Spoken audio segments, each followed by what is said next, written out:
Welcome back to Party Chat. I'm Johnny, And I'm Sai. and today we're going to be taking a detailed look at gaming's very own Nintendo. That's right. We all know Nintendo, from its iconic characters to its home consoles. But tell me, Johnny, just how influential are they to the industry? And that's what we're going to tell you about, along with what they're up to today. Indeed. But before we get into that, like we always do, tell us some history.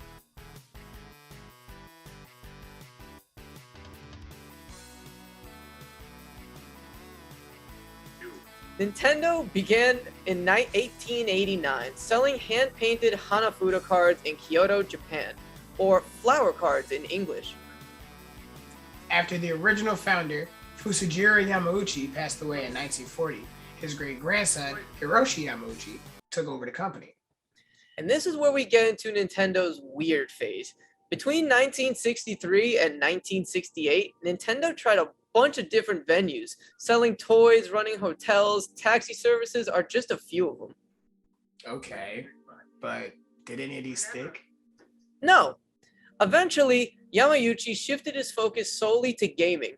A few years later, in 1980, we saw Shigeru Miyamoto join the company and bring one of the most iconic gaming characters to life, Jumpman.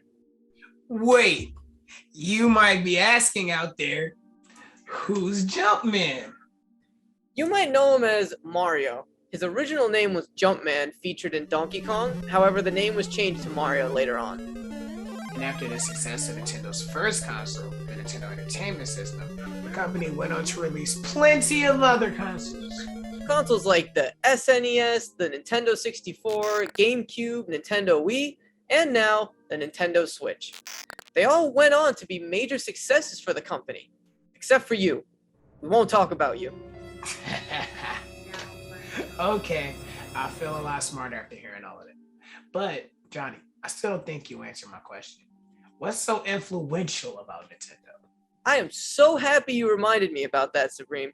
Without getting too detailed, Nintendo helped perfect many staples of gaming that we see today. Things like handheld gaming, motion controls, the standardized D-pad, and actual save points. And we can see that they're still going strong today, with the Nintendo Switch being the first hybrid console on the go and on TV. Ooh. Now, Supreme, what can you tell me about Nintendo today? I think that the Switch has fun games to offer. Zelda, Mario, Pokemon, many more. But there's definitely room for improvement on the console itself. And after 3 years with little to no updates, I just feel like Nintendo is starting to prioritize money over player comfort. Wait, but Supreme, if the games are good, then what's the problem? Well, glad you asked. The problem for me is business. If you want to play the back catalog of NES or SNES games, then you better pay that membership fee. But enough of that for right now. We'll get into that. Let's take it on a lighter note. Let's talk about Smash Bros. What a great place to start. What was once a Nintendo-focused fighting game is now one of the biggest fighting crossover games of all time. Want to see what happens when Minecraft Steve and Zelda fight? Or maybe Snake from Metal Gear versus Joker from Persona 5? Supreme, they even managed to get Sora from Kingdom Hearts in the game. What they were able to do here is truly impressive. Right. But what's not impressive?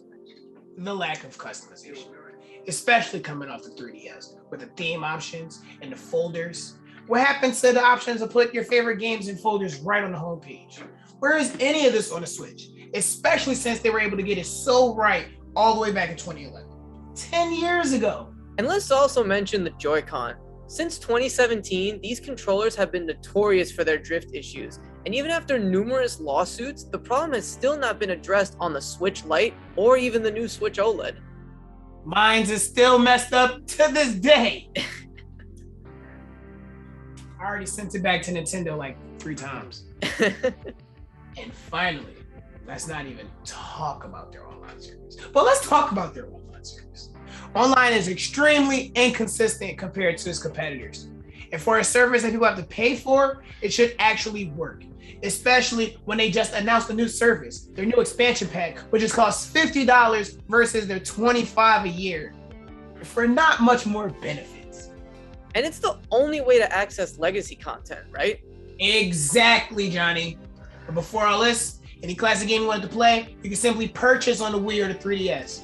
Now, it's all under a subscription service. And if you want to play one classic game, you better be ready to spend the full subscription for the entire pack. It's a massive disappointment.